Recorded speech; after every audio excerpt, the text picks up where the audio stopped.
Welcome. In this video, we will show how to configure the iVision TPM collectors database and database logging. Having the iVision TPM collector installed, we will actually, in this tutorial, show you how the database logging can be created once the installation is completed and you have your license keys configured to launch the product. Verify that the product launches by opening up the exe and ensuring that the user interface is opened.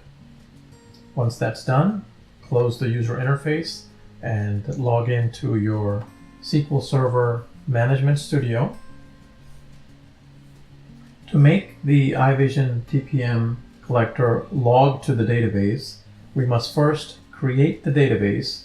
And again, this is the logging database for logging information that is executed by the iVision TPM collector. What we will do is in the SQL Server Management Studio, we will create a new database. Ensure you have proper admin rights to the SQL Server Management Studio to create the database. Here we'll call the database iVision TPM _DB. Click OK. I'm going to actually delete that database. Got to do the configurations. So create the iVision TPM _database. Go to the options in the new database window, and we will pick Latin General 100 CI, Case Insensitive, and AI. Change the recovery mode to simple, so less logging is done on the database, and click OK. So again, go to the General tab, put in the name for the database. I called it iVision TPM _DB.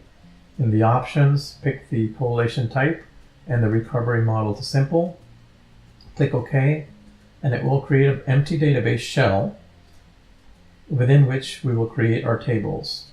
Once that's done, minimize the SQL Server Management Studio, and we will launch the Windows Explorer to navigate to the install directory for the iVision TPM collector.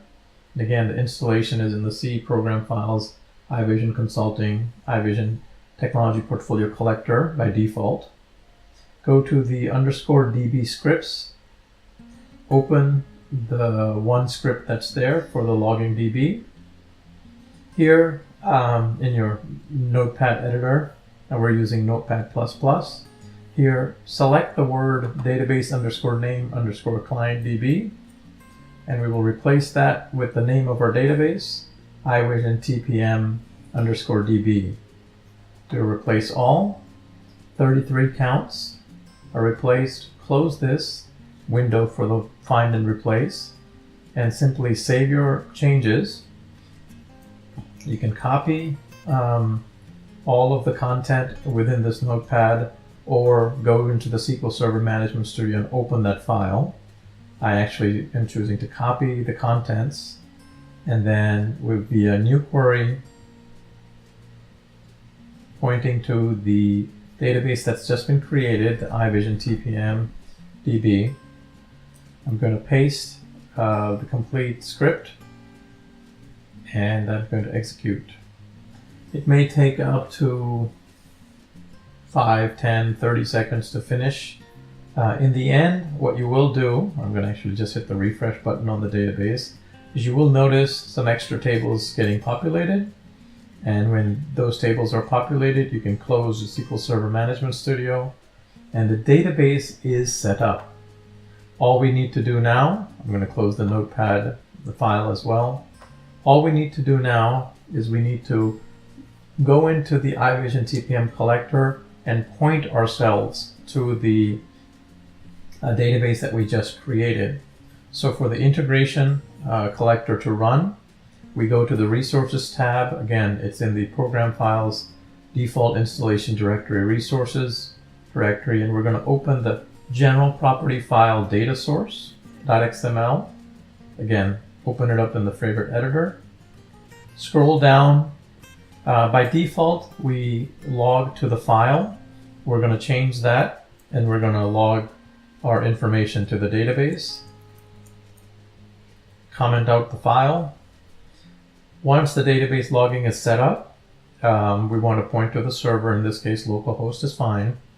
The name of the database name on line 60 is the iVision TPM_DB.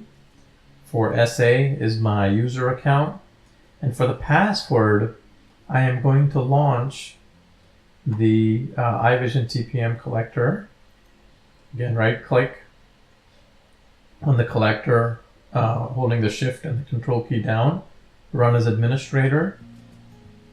Once the UI launches, ensure you haven't saved the file. If you have saved the file, in the meantime, what the collector will try to do is it will try to log to that database. Since we're not done with these settings, I chose not to save my file yet, so it's still logging to the file system.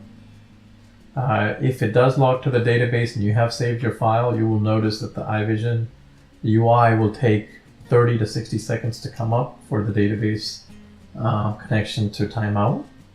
Once you are here, we'll go to the Encrypt Data tab, and you can type the password for your SA account and hit the Encrypt button. Once you do that, you can copy the text, you can highlight the text and copy it, or you can just click on the Copy Text button and close the UI. Go back to your notepad and paste the encrypted password within the file. So again, in this file, before I saved it, what you want to do is change the log type to database, change the database server to localhost, change the database name to iVision TPM_DB or whatever you called it. Put in your username for the database and the password encrypted if you choose. If the password is kept unencrypted, that is also an option, or you can keep the password unencrypted and set the line 63 to true. When this is done, it will launch the UI the first time.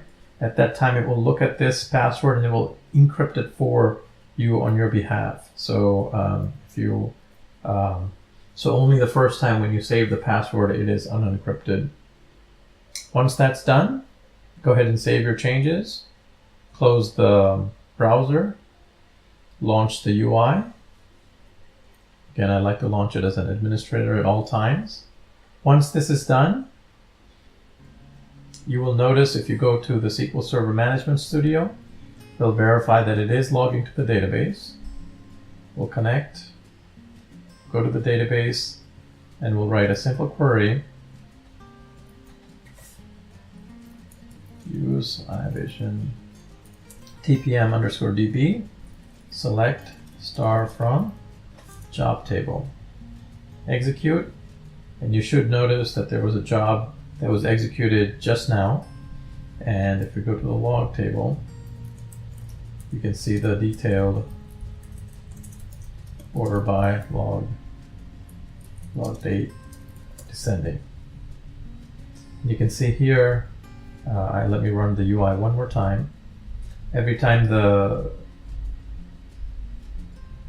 UI launches, it does check for the license key. And if there is a valid license key, we have 4 records here, it will add an entry into the log file once the license key is valid. That is how you configure the iVision TPM collector database setting. Again, first thing we want to do is create the shell database, run the script to create all the tables. Once that's done, simply we go to the file for the general properties data sources and edit the database connection, lines 55 through 65. Thank you for watching.